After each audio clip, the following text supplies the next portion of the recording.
36 തരം വിഭവങ്ങളിൽ 30 മട്ടൻ. അതിസമ്പന്നമായ കാശ്മീരി വാസുവാൻ്റെ കഥ പറയാം. കേരളീയർക്ക് നല്ല നാടൻ സദ്യ പോലെ കാശ്മീരികളുടെ സ്വന്തം വിഭവമാണ് കാശ്മീരി വാസുവാൻ. 2 തരം ചോറും 2-3 പച്ചക്കറി വിഭവങ്ങളും ബാക്കി 30ഓളം മട്ടൻ വിഭവങ്ങളും ചേർന്നതാണ് പൂർണ്ണമായ വാസുവാൻ. റിഷ്ത, ഗുഷ്താബ, റോഗൻ ജോഷ്, യക്നി, തൊബക്മാഷ് അങ്ങനെ നീളുന്നു മട്ടൻ വിഭവങ്ങളുടെ പേരുകൾ. ഏറ്റവും മനോഹരമായി പരമ്പരാഗത രീതിയിൽ വാസുവാനുകൾ വിളമ്പുന്നത് പ്രധാനമായും വിവാഹ സദസ്സുകളിലാണ്. അതുമായി ബന്ധപ്പെട്ട പ്രവർത്തനങ്ങളാണ് എനിക്ക് പിറകിൽ പുരോഗമിക്കുന്നത്. ഇനിയാണ് കഥ ആരംഭിക്കുന്നത്. കുപ്വാരയിൽ എൻ്റെ ഒരു സുഹൃത്തിൻ്റെ വീട്ടിൽ വിവാഹത്തിൽ പങ്കെടുക്കാനെത്തിയതാണ് ഞാൻ. വരവേൽക്കുന്നത് വളരെ വ്യത്യസ്തമായ ചില കാഴ്ചകളാണ്. വാസുവാൻ പാചകം ചെയ്യുന്നതിനായി വിവാഹത്തലേന്ന് അതിരാവിലെ തന്നെ കലവറ സജീവമാകും. മട്ടൻ മാംസം അടിച്ചു പരത്തി ഉരുളകളാക്കി വേവിച്ചെടുക്കുന്നതാണ് റിഷ്ത, ഗുഷ്താബ എന്നീ 2 വിഭവങ്ങൾ. ഏറെ നേരമെടുത്താണ് മാംസം ഇതിനായി പരുവപ്പെടുത്തിയെടുക്കുന്നത്. ആദ്യത്തെയാൾ മാംസം ചെറു കഷ്ണങ്ങളാക്കുന്നു. അടുത്തയാൾ ചെറിയ രീതിയിൽ അടിച്ചു പരത്തി മൂന്നാമന് കൈമാറുന്നു. മൂന്നാമൻ്റെ ഉഴവും കഴിഞ്ഞ് പിന്നീട് മാംസത്തിലെ പാടകളെല്ലാം കളഞ്ഞ് ആവശ്യമായ മസാലകൾ ചേർത്ത് പൂർണ്ണ തോതിലാക്കിയെടുക്കുന്നത് 4മനാണ്. 5മൻ നിശ്ചിത വലിപ്പത്തിൽ അത് ഉരുളകളാക്കിയെടുക്കുന്നു. ഒരേ താളം, ഒരേ ലക്ഷ്യം. ഏറെ നിർവികാരനായി ഇദ്ദേഹം ഈ കൊത്തി എടുക്കുന്നത് മട്ടൻ കബാബിന് വേണ്ടിയാണ്. ഇടയ്ക്ക് മുളക് പൊടിയും ചേർക്കുന്നുണ്ട്.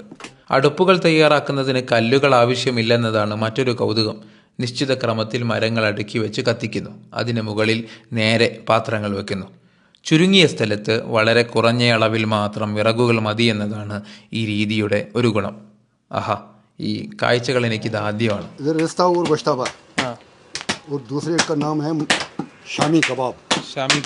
ഏകദേശം 10 പേരടങ്ങിയ സംഘമാണ് വാസുവാൻ തയ്യാറാക്കുന്നത്. പ്രധാനയാൾക്ക് വാസ എന്നാണ് വിളിപ്പേര്.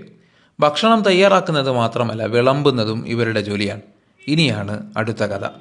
കല്യാണപ്പന്തലിൽ നിലത്തിരുന്ന് 4 പേരടങ്ങുന്ന സംഘം ഒന്നിച്ചാണ് ഭക്ഷണം കഴിക്കേണ്ടത്.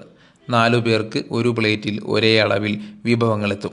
കൂടെ 4 പേർക്ക് ആവശ്യമായ ടിഷ്യൂ, പല്ലുകുത്തി, സോപ്പ്, കുടിവെള്ളം, പിന്നെ 4 കവറുകളും. ഈ കവറുകളാണ് വിവാഹ സദസ്സിലെ മറ്റൊരു ഹൈലൈറ്റ്. അതിലേക്ക് ഞാൻ വരാം. കൈകൾ കഴുകാൻ ഇരിക്കുന്നിടത്തേക്ക് വെള്ളമെത്തും. ഈ പാത്രങ്ങൾക്ക് താഷ് തിനാർ എന്നാണ് പേര്. ഇനി നമുക്ക് കഴിച്ചു തുടങ്ങാം. ഇപ്പോൾ വിളമ്പിയത് വളരെ കുറഞ്ഞ വിഭവങ്ങൾ മാത്രമാണ്. ബാക്കി വിഭവങ്ങൾ ഘട്ടം ഘട്ടമായാണ് തളികയിലേക്ക് എത്തുക. ഇതാ വന്നു. ഇതാണ് റിഷ്ത. 4 പേർക്ക് ആവശ്യമായ സാലൻ 4 ഭാഗത്തേക്ക് ഒഴിക്കും. ശേഷം റിഷ്തയും. അടുത്ത വിഭവം എത്തി. ഇതാണ് തൊബക്മാഷ്.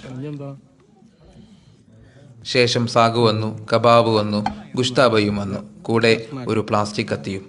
ഗുഷ്താബ പക്ഷേ ഒന്നേയുള്ളൂ. ഇനി ഇത് 4 പേർക്ക് തുല്യ അളവിൽ വീതിക്കാൻ ഒരാൾ മുൻകൈ എടുക്കണം. അതാണ് രീതി. വിളമ്പുന്നതെല്ലാം കഴിക്കാനുള്ളതല്ല, കഴിക്കാൻ സാധിക്കുകയുമില്ല. പകരം നേരത്തെ തന്ന കവറിലേക്ക് ആവശ്യാനുസരണം മാറ്റിവെക്കാം. അത് നമ്മുടെ വീട്ടിലേക്കുള്ളതാണ്. ഓരോരുത്തരും അവരുടെ കവറുകളിലേക്ക് വിഭവങ്ങൾ നിറക്കുന്നു. കല്യാണത്തിൽ പങ്കെടുക്കാൻ വന്നവർക്കെല്ലാം മട്ടൻ വിഭവങ്ങൾ നിറച്ച കവറുകളുമായി മടങ്ങാം. കൗതുകം നിറഞ്ഞ കാഴ്ചകൾ.